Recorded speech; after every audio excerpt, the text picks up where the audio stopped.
The U.S. and U.K. leading a coalition of airstrikes against Iran-backed Houthie militants in Yemen over the weekend. The strikes happening amid an escalation of U.S. involvement in the Middle East as war in the region rages. And this came just one day after the U.S. hit Iranian-backed militants in Iranian military targets in Iraq and Syria on Friday. Those strikes a response to the attack on American troops in Jordan last week.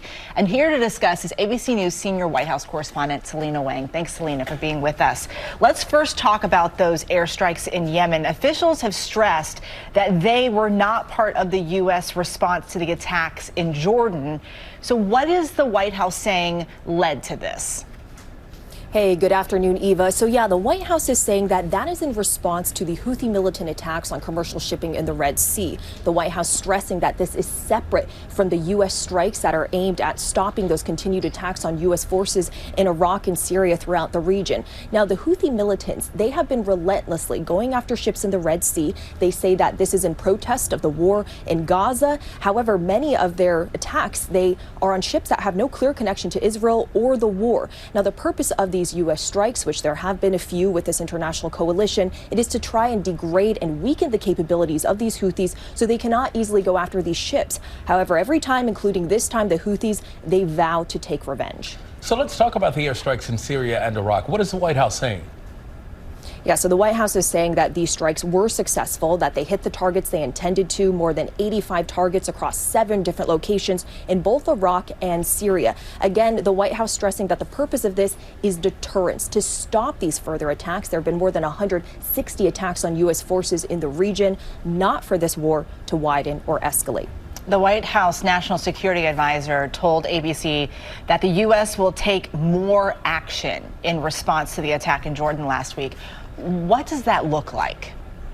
So the Biden administration, they've been clear that what we saw on Friday, that was just the beginning of the strikes, with more to come in the coming days. Now, publicly, officials, they're not saying much. They don't want to telegraph any of their punches to the adversary. But we have learned that these strikes, they would take place over multiple countries in multiple phases. We've already seen strikes in Iraq and Syria. We've heard that they could also possibly be in Yemen. All right, Selina, a final question before you go. Yesterday, senators reached an agreement on a $118 billion bill that ties aid for both Israel and Ukraine to border security. However, the House GOP leader said that, it won't receive a vote once it reaches their desk, What is the White House's plan to get this package passed?